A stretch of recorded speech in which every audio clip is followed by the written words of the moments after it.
Your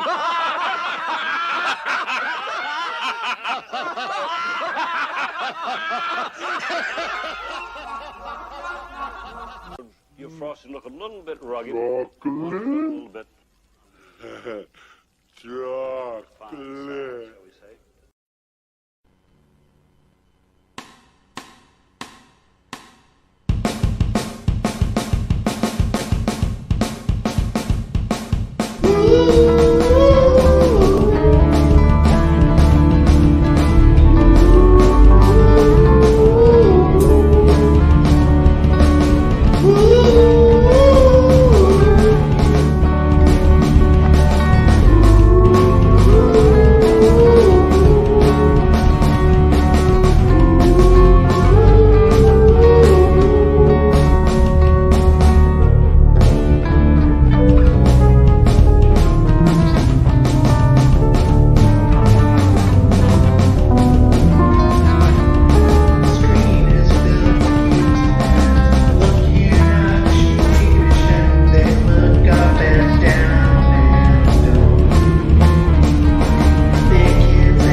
So what's up, B?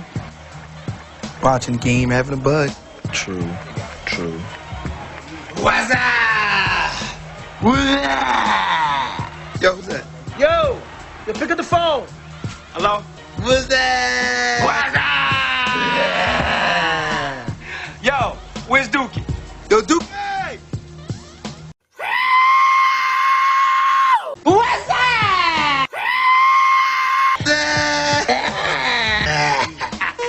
Hold on. Hello?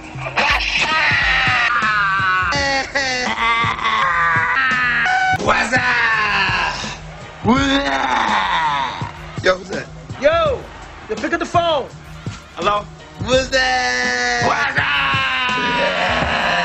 up? Yo, where's Dookie? Yo, Duke.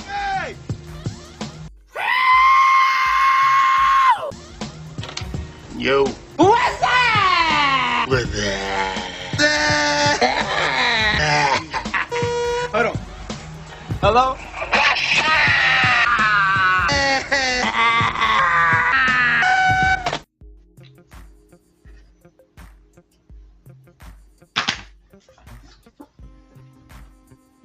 What's up, guys?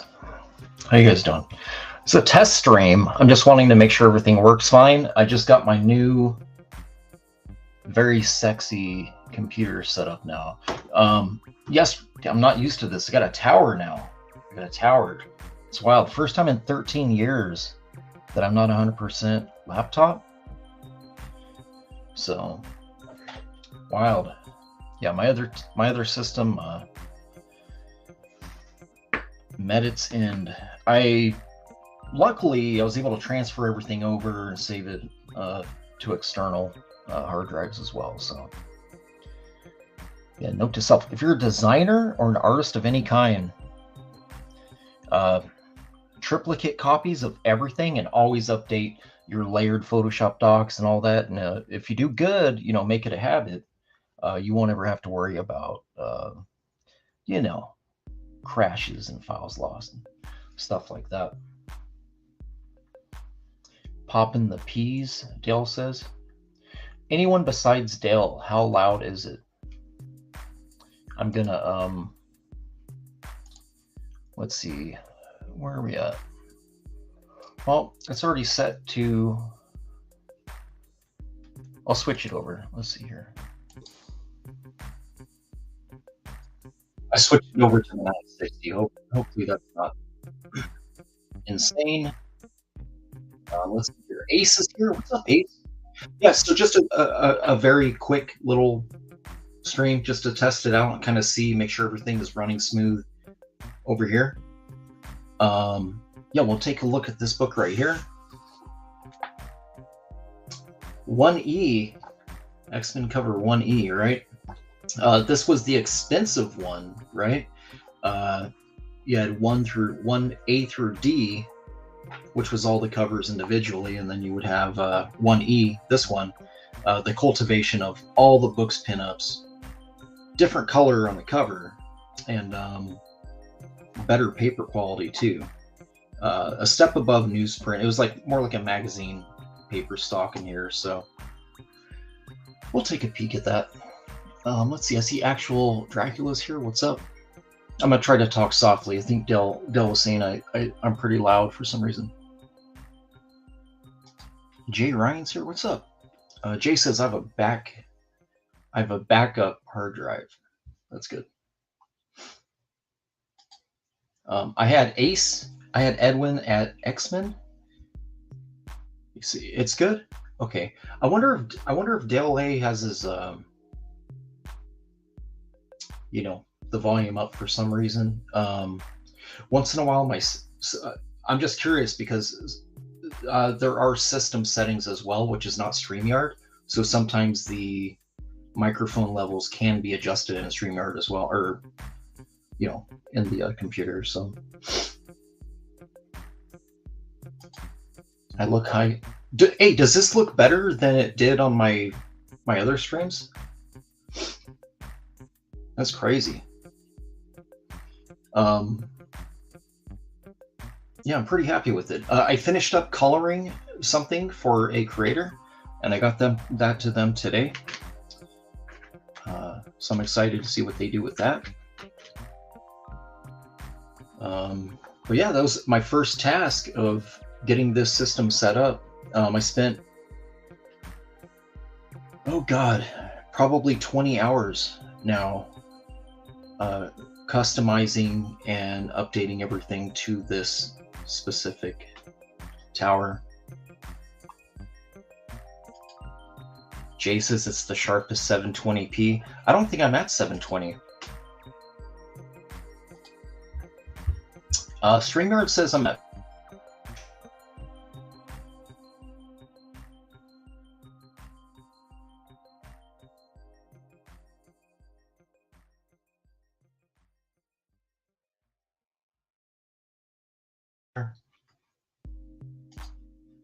It's all downhill. Jay jinxed me. All right, I'm gonna go ahead and I'm gonna flip the camera now. Let's see how this looks. Okay, so it's basically I'm running through a much better, much nicer processor now than I was obviously on the laptops. No rip. All right, let me flip this around. Honestly, I needed to test this out just in case anything weird. All right, wow, that looks really far away. That's crazy. Usually it would crop about here because I haven't moved anything. Okay, that's fine. We'll roll like this. It's the smoothest 240p. Oh no. So yeah. Anyways, yeah. Before this issue here, Marvel Comics was releasing covers A through D, all the variants, and it was basically each piece of this quad fold as its own cover, and it had a red background, like this pinkish red type background, right? And this one here is the gatefold piece. They did have promotional posters of this entire image here, and weirdly enough, it had a blue background. If you guys ever have access to purchasing or getting it cheap or gifted, I highly recommend it. That promo piece, I've seen it sell for as much as $600 on auction sites. So it's a pretty sought after promotional item, just so you guys know. But you'll know it because it has a dark blue and then a light blue down here, like a gradient. All right. And it also does not have this information on it. It's like a full poster. The bottom has a strip that says something about the release date and all that. But anyways, yeah, that was only given to comic shops. And so, yeah, if you can find that. It was one of those things, too. I think they didn't really need to worry about gifting it to fans because they already knew everyone and their mom was buying 20 copies each, right? The interior cover of this one,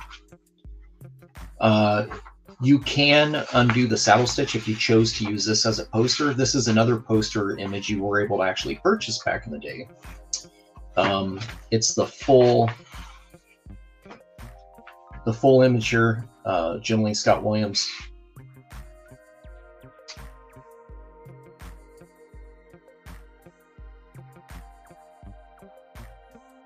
There it goes again. Yeah, that might be a thing. Anyways, might be my internet too. So yeah, you know, you had Alan Davis's Excalibur characters, Larry Stroman's specific X Factor, the Liefeld characters from New Mutants X-Force, Jim Lee's characters, and I guess that would be it. So really, just the four. Yeah, you'd have Excalibur, X-Force, X Factor, which had a new team. You had Peter David and Strowman, and I do have the omnibus of that. I have a video for that if you guys are interested in checking that out. And then of course Jim Lee, Claremont, and Scott Williams on X-Men. Very word-heavy book. You know, I should take a peek at this one here too. I have like 15 copies of this. This is my beater issue, my reader beater copy of this. What's up, Philip? I do actually prefer this one though. I know a lot of you are like traditionalists. You don't like to stray away from the original printing where it's the flat colors and all that. I actually do prefer this, and it's a little bit larger of a format. So this one here, I think, has X-Men 1 through 6 in it. It's Mutant Genesis 2.0. If you find the Mutant Genesis book, it's going to be just this specific color job in a collected form. The 2.0 has completely remastered colors. Okay, so and as far as I know, it's only a hardcover. I have never seen a soft cover of this, but it's pretty fantastic. Yeah, you can see. I mean, it's pretty evident. It's pretty cool. It looks the lettering is not edited in any way, shape, or form, but you can see here with Magneto, like it's cool. But it is a larger format. It's printed a little bit oversized compared to this. As you can see, the border, the cutoff here, and then the cutoff here. You get about an extra inch on each edge, 3/4. Yeah. So, but yeah, this reprint here, this is my favorite. I go to this 9 times out of 10. I'll go to this versus the original printings here. But it is a hard to find book, so. And I think I do have a video of that as well. All right, so check this out. Again, art for inspiration. We're looking at it specifically for Jim Lee. I know Scott Williams. Scott Williams is the MVP. Most of us on the inside know about this. Scott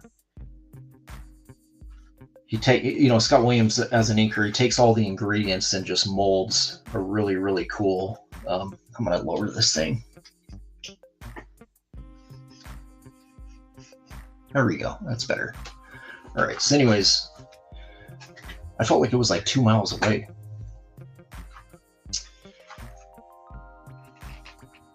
This is a little bit clearer than my old system, so I guess that's nice. You can see it a little bit better. But damn, it's so word heavy.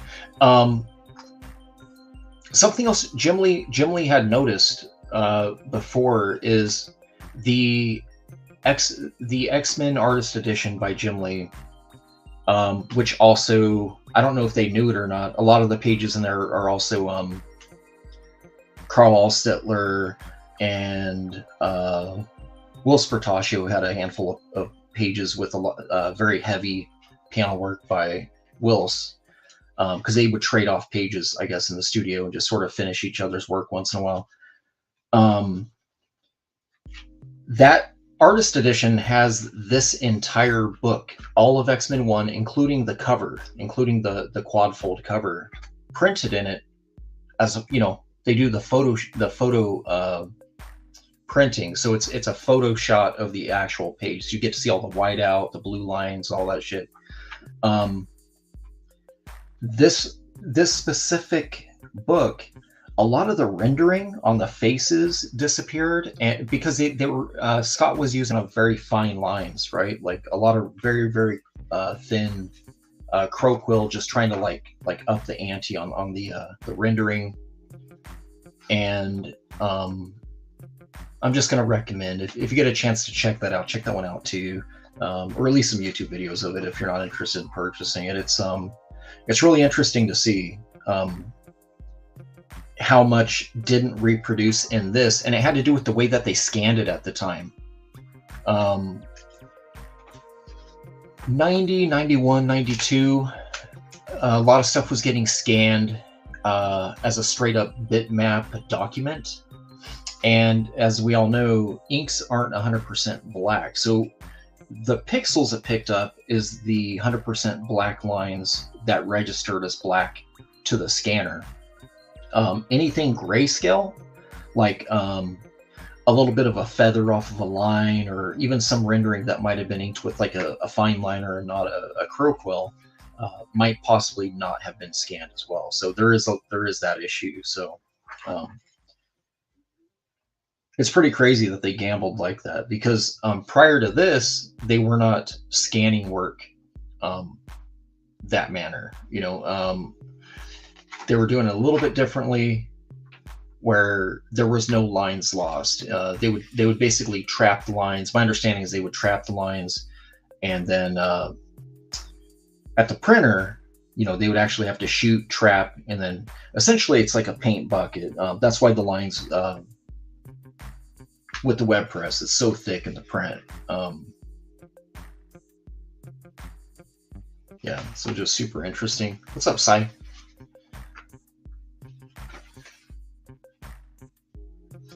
Yeah, so check this out. Colossus, my all-time fave right there. All-time favorite. I love this piece. Marvel has repurposed this specific panel right here into a cover. So they see the power in it. And many of Jim Lee's trading cards from the X-Men set that he did, those were also reproduced as covers for variants. A few years back, I'm pretty sure they ran most of that line as variants. It was really bizarre though. You would have like a Daredevil with a variant of like White Queen or something on it. It's really weird. I think they were just anything for a buck, you know. But yeah, this page right here. This page, the original artwork to it, this page looks awesome in print, but if you see the original to this, it's really crazy looking in a good way. But yeah, Jim, you know, early on, he was one of the artists at Marvel who consistently, you can go issue to issue and watch him upgrade style and finesse. And then not really Scott. I think Scott just kind of went with it as an inker. I think he just sort of rolled with it because he was already super talented. You know, Scott was already inking people like Will Spertaccio had a run on Punisher that Scott was inking, and then he also was inking Jackson Geis, Butch Geis. He was doing assisting with other people, so he'd been around a lot longer than Jim Lee. And then then those two I guess they just vibed and started turning out just really amazing pages. But yeah, I've seen a lot of artists copy this one right here. I've seen it in several books. That's a pretty cool shot right there too. You can see a lot of this too, where cross-hatching styles were pretty popular at the time, but Jim was doing a lot of stuff in here like this, where it's very reminiscent of Barry Windsor Smith with the elongated hatching with purpose, right? It actually had some purpose with shadows and all that. Whereas most of the people, I got hired in and eventually worked at Extreme for quite a while. A lot of us were using it for, icing on the cake. It didn't really have a purpose. It was just more so for sizzle, selling the sizzle, What's up, Snugs? See Snuggies here. Yeah, but Jim, I feel like Wildstorm and Top Cow, Wildstorm in particular, really utilized hatching a lot better than my old Extreme Studios and most of the indies. A lot of people just didn't get it. A lot of artists out there, they didn't really understand how to utilize it. It's a very Miller Mazzucchelli shading job right there.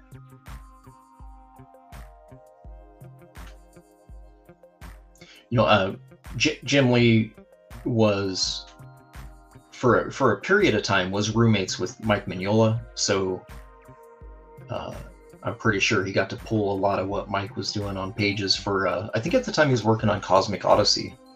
Jim Lee was doing, what was it, Punisher War Journal, because Carl Potts was doing a bunch of the layouts on that stuff.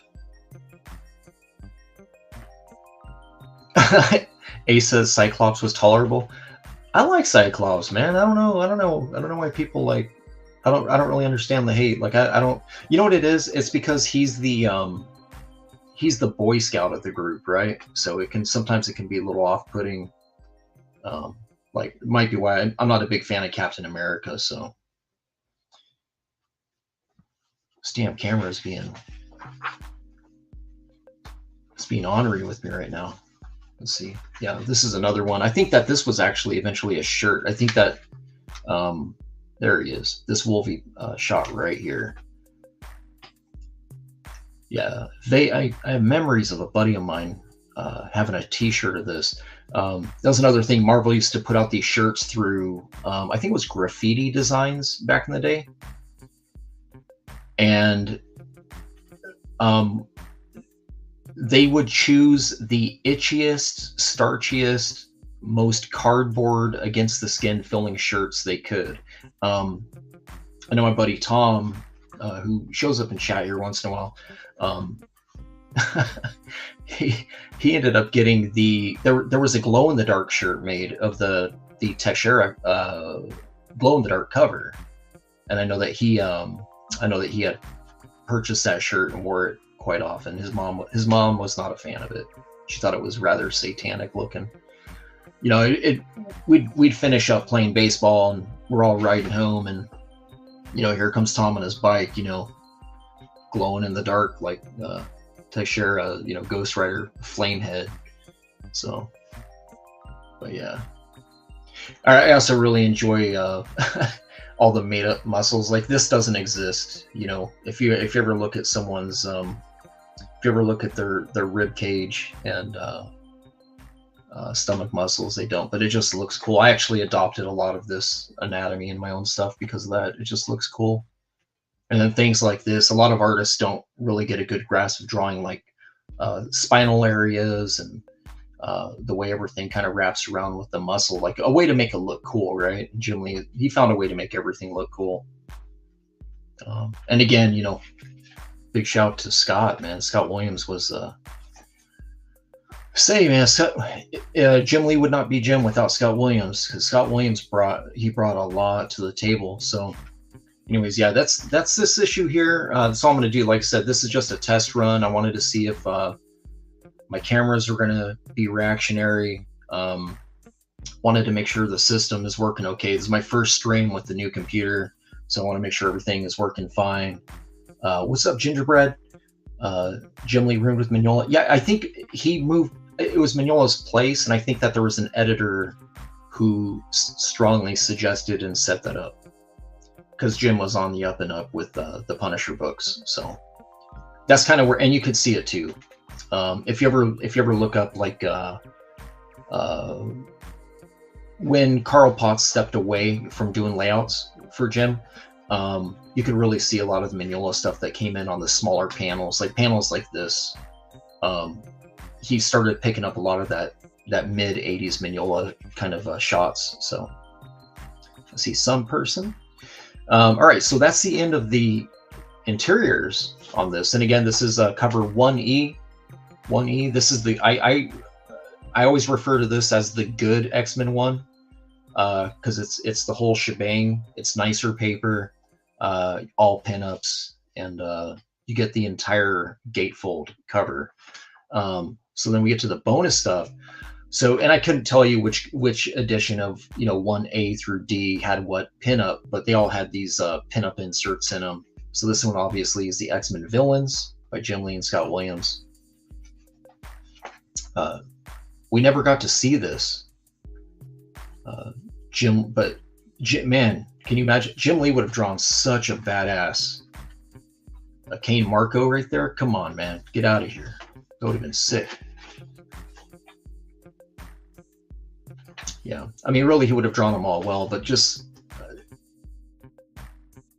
Jugger character that I think, I think Jim could have rocked the shit out of that. Gingerbread says bad coloring. You know what? That's one of the other things is right when these books were coming out, Spider-Man 1, X-Force 1, X-Men 1. What else was coming out? A lot of them were just moving over into the digital coloring side with the film output. So you guys got to remember something too. Most of the people that were doing digital coloring back then were not artists. They were people working in a print shop who were literally just creating the separations for a lot of these books for the plates. So that has a lot to do with it. But they, I think they would work around the guides and stuff. They were supplied guides and color guides and all that. Most of the color houses too, Adobe Photoshop was not like really a thing yet. So a lot of them were using other programs for coloring, and it did alter a lot of the artwork. So I'm going to be quite honest. I think that we were fortunate back then to be getting two-tone colors based on the stories that I was told way back when I was working at Extreme. This is an awesome pinup. This is another one, the classic version,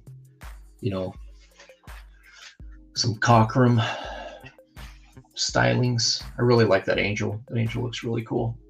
He did a really good job on that.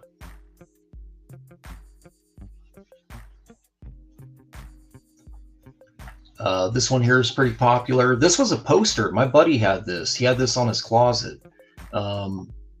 Again, like I said, that Mutant Genesis 2.0, I highly recommend it if you're a fan of this work, just to see a modern colorized version of all these lines. It's so good.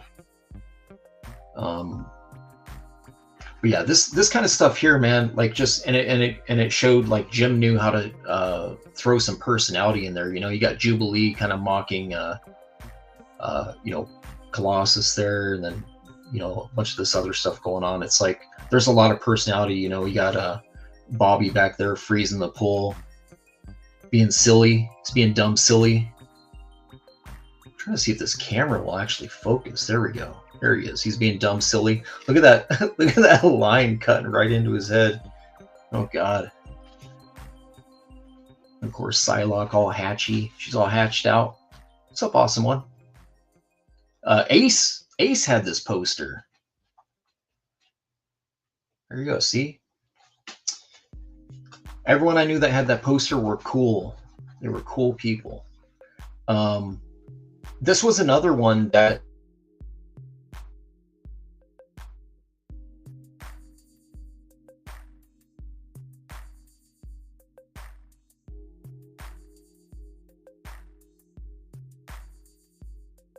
restart that. I don't know, froze up again. Anyways, again, it might be the internet, but the poster of this, it's a 24 by 36 poster. The colors are worse than this, believe it or not. And I don't know why they did that. They had someone else color that poster, but that poster is terrible. Terrible. I think they actually tried to colorize the background, and I think it works better here having the cool colors that push everyone back a bit, you know, with their limited palettes. So what's up, Angie? Yeah, things to come. And if you notice, all these posters had a different, they all had a different vibe. You know, Blast from the Past was for one book. Cover B, I think. Cover A, I think, was the Villains. So, Villains Gallery, that was in one of the books. One of the variants. Blast from the Past, obviously. Kirby Cockrum. This is a weird one. Just says, wish you were here. I don't know, I guess current, right? 92 current. Things to come. Gives you a little bit of and they all did too. These are all things that absolutely happened within the series. You got to see Longshot come around.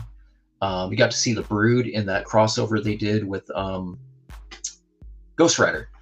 You got to see the introduction of Omega Red. Yeah. And then you get a little bit of a sketchbook page here. This was stuff that they shared already in, I think it was Marvel Age magazine, because I have one of those. What's up, Venus? Yeah, I think it was Marvel Age magazine. So this was already in there. They did this whole expose on Jim Lee's career, kind of loose. And then this book also, in all the other 4 covers, I don't believe that this piece is in any of them. So you get the full colorized cover to issue 2. And of course, this book came out later. I remember buying a bunch of copies of A, B, C, D, and then this specific book here, cover E, was released, I think, a month later. I mean, it wasn't the same time as the first few books, the first few variants. And those variants, I think, were even spaced out, if I recall. Man, I'd have to get Tom on here to stream with me to recall it like really well, because I know we both, you know, you got different memories about stuff. But actually, Steve too. Yeah, Tom, Steve, and we all pre-ordered ours at Cassaday Comics in Atwater, California, and I know that David Cassidy, he sold. Okay, so the shop owners were farmers, and he sold a couple head, some cattle, and invested in cases. I mean, cases of this cover E. He's probably, I mean, I imagine today he's probably sitting on 3,000 copies of this book. Because he had assumed that, you know, it was going to be like this crazy thing, which at the time it was a big deal. It wasn't just you know, the reason why we all had the nerdgasm and we're spending all of our lunch money on these books was because in our collecting time we had never seen another #1. You only had the ongoing series of Spider-Man. You had the ongoing series, which was also canceled, in New Mutants. You had the ongoing series of Uncanny X-Men, right? You didn't have anything else. You'd have miniseries, but you didn't have anything else as an ongoing. And as soon as they started promoting this as an ongoing, it's one of those things where you're at a comic shop and you're looking up and you see that Jack Kirby X-Men 1 going for, you know, $6K or whatever it was. That's when you know, you pulled it. This was an easy way to pull the trigger, you know. So sold some cattle. He sold some cows. Yep. Bemis says, what's crazy, the book still sells for above. You know what? Yeah, and graded copies of it go for a lot too. Henry, I think some of it has to do with the fact that the interior pages extend outside of the cover because the way they have to fold it for the gatefold. So I think that leaves this open for damages, right? So I think that if you have a sharp cornered book and then obviously no spine ticks and this and that, then obviously that book's going to be, you know, and this right here, this tear that you see right here on this page, this is from a bindery. This is a bindery pin. And you'll see it in a lot of older comics. What they do is the bindery pin, as it's going down the bindery, pins would actually puncture entire sections of 4 pages at a time in a book in the bindery process. So I think that would get overlooked by like a CBCS or a CGC. I think that they overlook those. I'm not entirely sure. At some point, it can become a tear, and I think it would get docked for that. So, but yeah, man, this book, a lot of memories, a lot of money spent, no regrets. I'm gonna flip this around. I gotta make sure this thing's still working here. 480. But yeah, anyways, that's my art for inspiration, my test stream. It wouldn't be a big loss. That's why I was like, what can I do? I was like, oh, you know what? I got this book under my desk. I got my feet on it. I'll review that. X-Men 1E. We'll review that.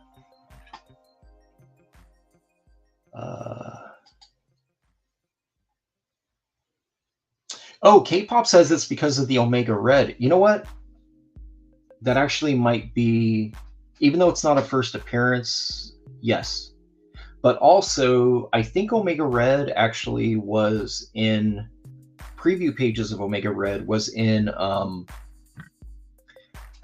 was some fan magazine. It was one of those magazines that has like really terrible newsprint paper.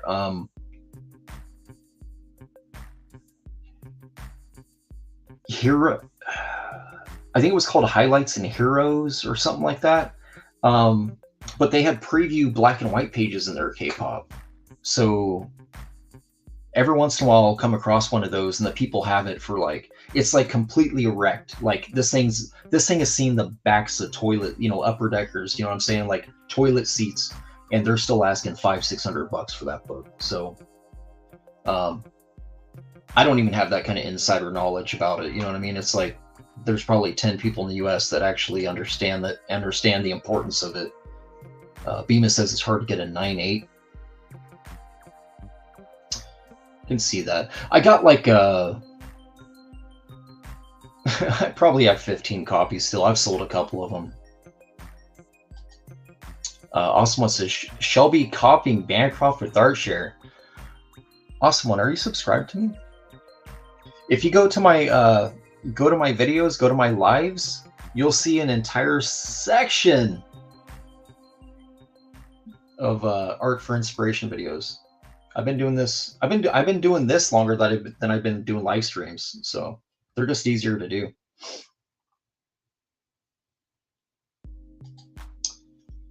Angie says, "I appreciate these vids. I learned so much." Okay, Todd. All right, Todd. All right.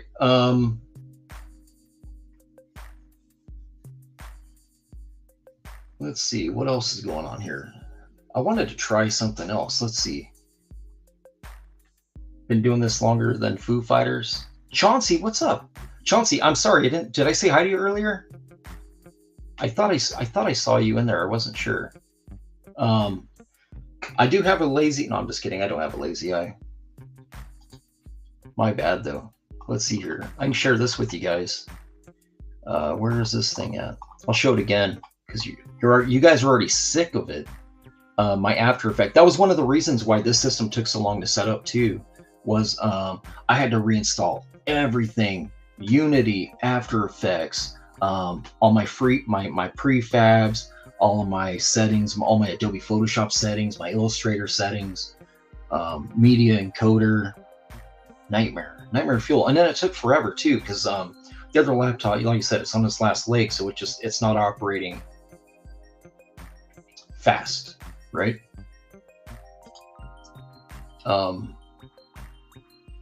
See, there it is. Look, that's Todd McFarlane. Todd McFarlane's the only one in my life who's ever called me bud. That's how I know it's you, Todd. I know it's you. Here, check this out. So this was my my overnight assignment. It was sprung on us in class, After Effects. So this is what I put together. 3 random prompts given to me, not my choice.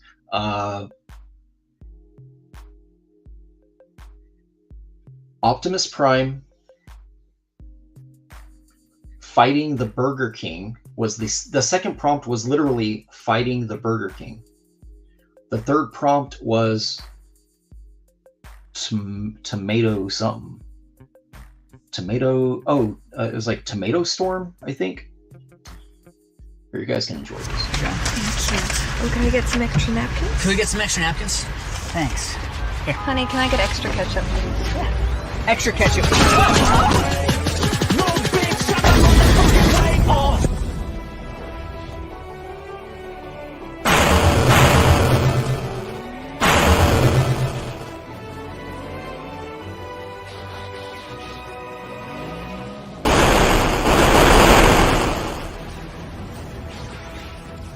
Anyway, I started blasting. Bang, bang, bang, bang.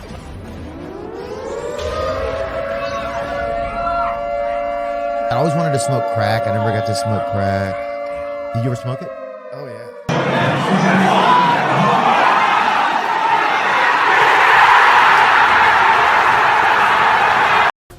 Hi, I'm Renata Bliss, and I'm your freestyle dance teacher.